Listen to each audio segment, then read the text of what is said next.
viewers in the second episode from MBC Journal. This is Lana again with you. And Ois Slib is here. I hope you're doing great, Ois. How are you? I'm doing great. I had a couple of exams last week. Also, I passed a new Spanish level. I'm taking Spanish lessons. Wow, this is really great. Best of luck for you. Thank you. For sure. But like, what do we have on tonight's show? On tonight's episode, we'll be covering the Israeli digging tunnel under Al-Aqsa Mosque. Yeah, of course, covering by the artificial intelligence creepy prediction and moving to the festival of Ramallah. Ramallah. Yeah, Wena Ramallah festival that is actually started in June, and it will keep. I think it keeps. It was held in June, and it's finished actually. Yes. It finished. Okay. Yes. And there are a lot of festivals now, so we will talk about Wena Ramallah festival for tonight. Yes. And finally, our guest for tonight from the development unit at An-Najah National University. So stay tuned. But before we do so, let's see the briefing news with Bassam.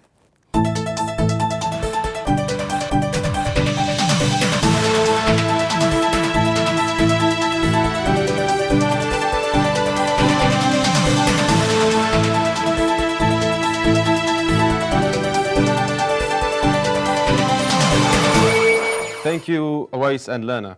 President Mahmoud Abbas addressed a letter to Pope Francis asking his urgent intervention to save the historical Christian presence in Jerusalem.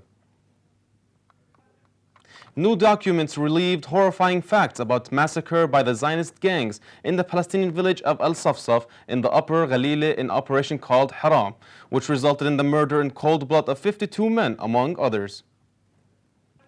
Economy ministry, rise in number of people selling their gold jewelry due to the financial crisis in Palestine. At least 41 Palestinians were injured by live bullets or rubber-coated rounds as Israeli forces attacked thousands of protesters taking part in the weekly Great March of Return at Gaza-Israeli border. The Executive Committee of the Palestine Liberation Organization has sternly slammed remarks by U.S. President Donald Trump's top advisor, Jared Kushner, in which he said that his Middle East peace plan will seek to better integrate Palestinian refugees inside Arab countries. The Sheffield Labour Friends of Palestine called upon the Sheffield City Council to recognize the state of Palestine as a sovereign country in line with international resolutions. The Palestine Football Association announced the delay of the final Palestine Cup game scheduled to be played in the West Bank after Israel delayed issuing a permit for the Gaza-based team to play in the West Bank. Thank you for watching. These are the news for today.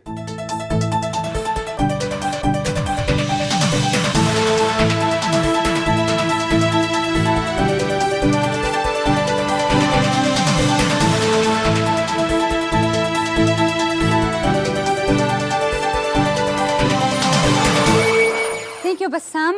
Let's start from the Israel digging a tunnel under Al-Aqsa Mosque, starting from Silwan town, in the occupied city of Jerusalem. Let's see this video graph together, and we'll be back.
welcome again our dearest viewers and continuing our Tonight show with Bassam. I hope you're doing great, Bassam. I'm good. How are you guys? Yeah, I'm doing great. You're always our missing part. Oh, really? Yeah. So have you guys heard the latest news? About the tunnel under Al-Aqsa Mosque. Yes, Yes. it's been going on It's for a years tragedy, now. yes. It's been going on for years now, from all the way from the Silwan to the Jerusalem, and the U.S. is supporting this idea of the tunnel, and it's being biased against the Palestinians' point of view. What do you think of that? Jordan condemns Israel for digging the tunnel under Al-Aqsa Mosque. And maybe this is like proves the American administration's fully pious and also the full adoption of the settlements projects in Palestine. It does. Since the U.S. already supports the Israeli settlements, from the tunnels to the occupation of the land, there's nothing else we can do about it. And politics never really ends as well. And everything is also violating the international laws, international humanitarian laws, and the UNESCO resolutions. So politics, as you said, it never ends here in Palestine.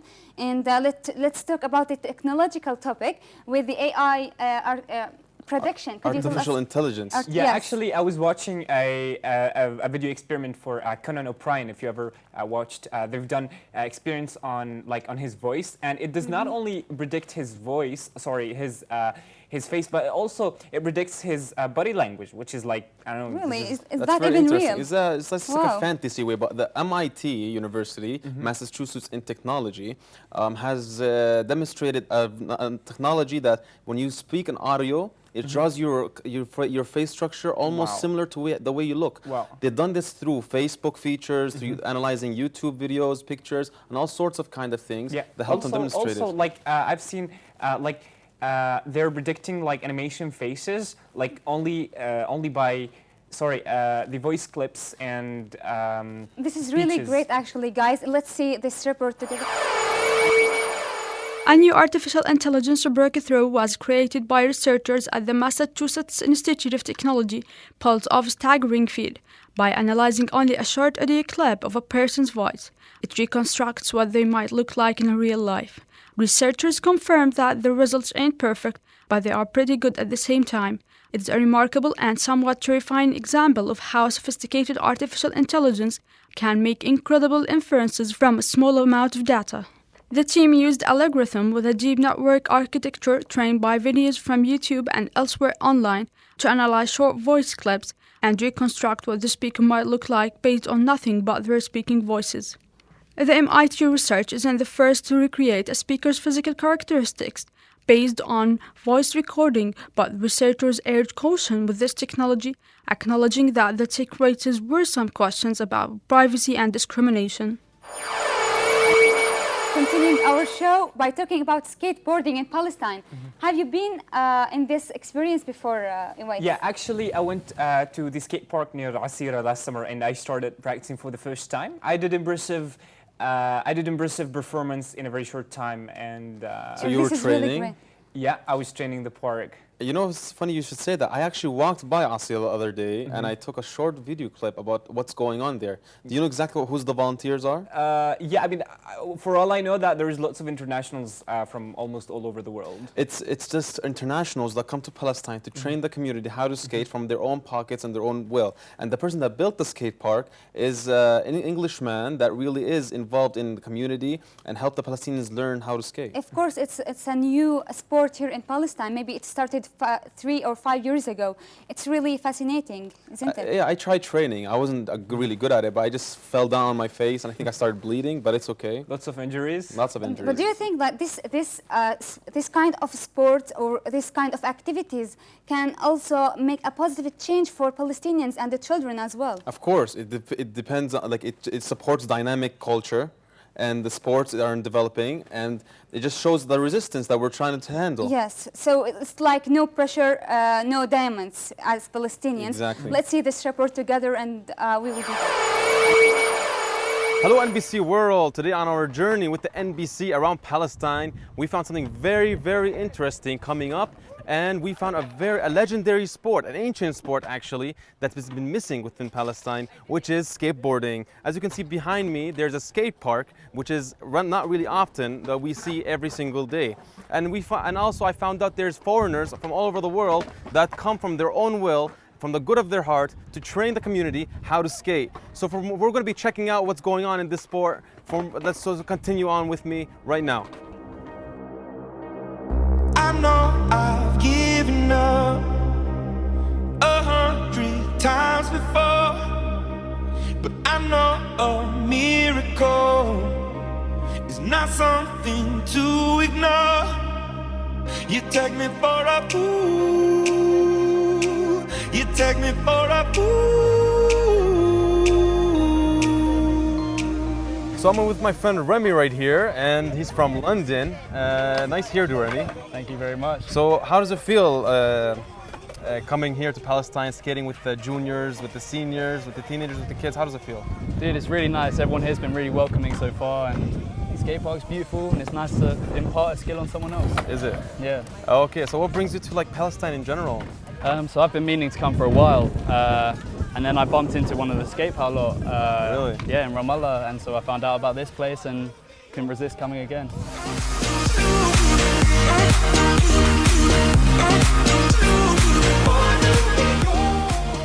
John right here from England. How are you doing, John? What's up? You good? Awesome, awesome.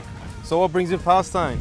This is actually my second time here. With- I was here with Skate Power. I was here 2 years ago. So Skate Pal is responsible for bringing people in and out for the skate park? Yeah, this is the second time. Loads of my friends have been like more than We can once, safely so- say you're a volunteer? Yeah. Awesome. What do you find so interesting about this place so far? Well, I loved the first time. I had such a good experience that I just wanted to come back, and see everyone. I met loads of good people here. That's good And news. the skateboarding is fantastic, and the culture at the skate park is really good. So. That's blowing in the wind.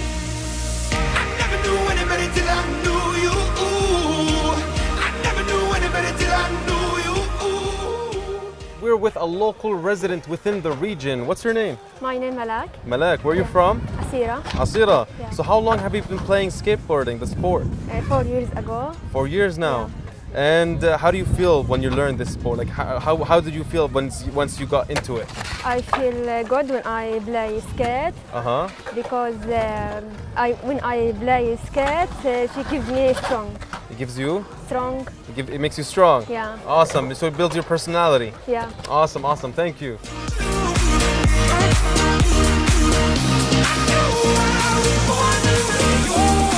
So we're with the youngest youth on the field. So how are you? I'm fine. What's your name? My name's Leanne. Where are you from?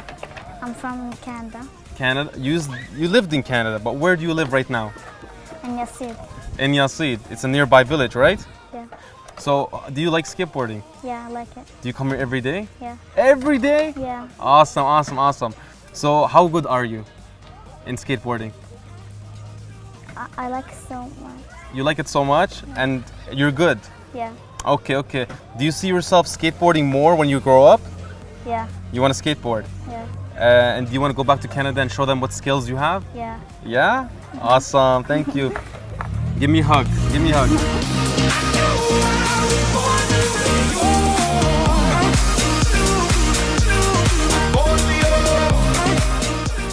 That's what we have for today, folks. So what do we love? We love skating! Awesome!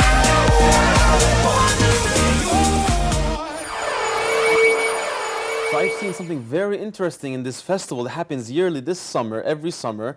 It's called Wayn Ramallah, where to Ramallah, the literal translation, but it's better to say Wayn Ramallah. I met a Palestinian that actually speaks the African language. Wow. Have you ever guys heard how the African language goes? Not really. Not really. Do you have any idea? He actually sounded something like this.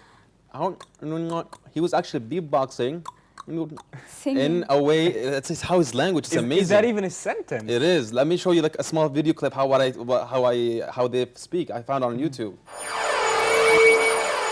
일까까 리까까 우까까까 리카우게 우커커커 It's an amazing and funny video. This is actually what the aims. What are the aims of? What the aims actually of the Palestinian? It also like includes not only Palestinian artists but also international artists, like from Ramallah's twin cities.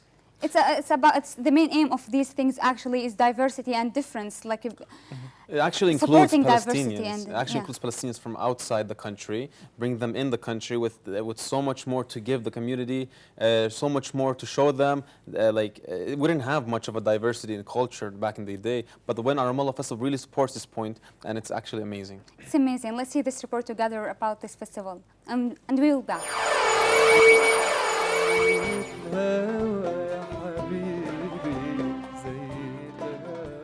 Between June 19th and June 24th, the Ramallah Municipality organized the 11th event for the Public Space Festival When An Ramallah, which targets Palestinian artists wherever they are in and outside Palestine, in addition to international artists. When An Ramallah is more than an annual celebrative ritual of the city and deeper than a summer tradition, but it is also an occasion to engage in a discourse about Ramallah through workshops and seminars, and through the artist dialogue about the city and its future. One of the main reasons that people come to the festival from all over Palestine because it's an event where you can meet outside the traditional venues in open spaces, which gives the opportunity for wider audiences and provoke deeper interests that build a comprehensive partnership between the city's organization and people.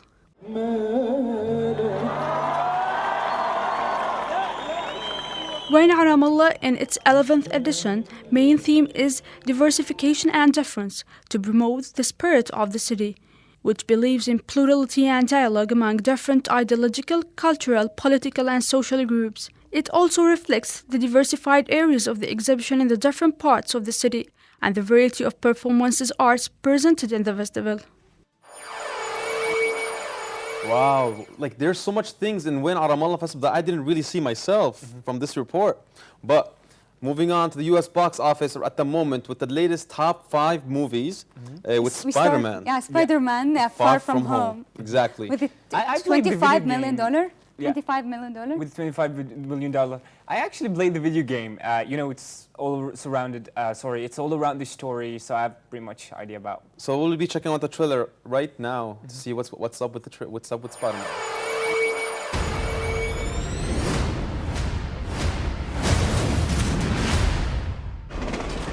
Thank you, Spider-Man. That was so good. Hey, sorry I'm late. Happy. You look nice. Thank you. You too. Thank you. New dress? Yes, it is. How'd you know? What just happened? And moving to the second place movie, Toy Story 4 with $7 million. It talks about an American comedian animation. Let's see this trailer together. Everyone, Bonnie made a friend in class. Oh, she's already making friends. No, she literally made a new friend. I want you to meet Forky. Hi. Hello. Hi. Ah! He's a spork. Yes, yeah, I know. Forky is the most important toy to Bonnie right now. Yesterday, its drama and fantasy came in the 3rd place with almost $3 million gross. Let's take a look at the trailer.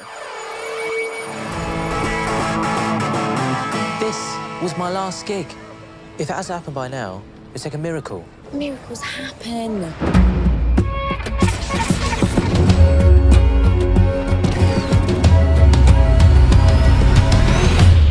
What happened? And taking the 4th place, the horror movie Annabelle with $1 million. Let's see this trailer together. Everything you see in here is either haunted, cursed, or has been used in some kind of ritualistic practice. Nothing's a toy. It's safer for these things to be in here than out there. Sometimes it's better to keep the genie in the bottle. Last but not least, with Aladdin and Will Smith playing the genie with $1.6 million in profit. Let's check out the trailer right now. Stop, please! You three, get back here!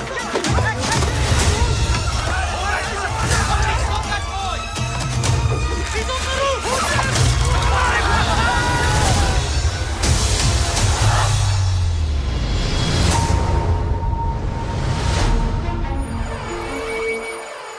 all wonder where our students at the Najah University go after their graduation. Who guides them? Who helps them? How are their lives going? So to figure this out, we have our surprise guest of the day, Suhair Saleh.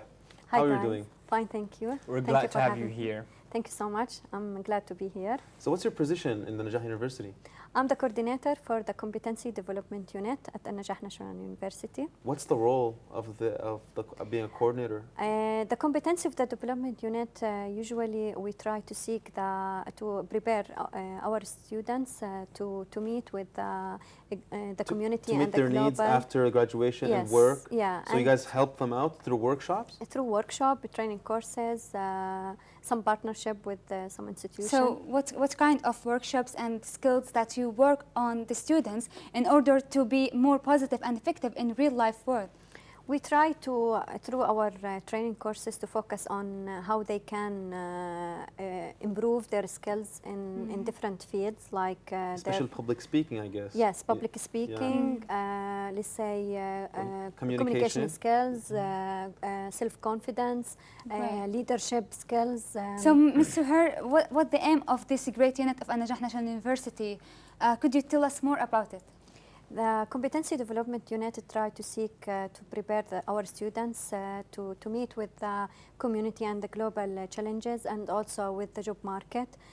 We have very good high range with our students, but and I'm guessing the employees are very self-educated in this career? Yes, and also the demands of the let's say the job market, it's very high, especially now with the technology and all of the let's say the social media.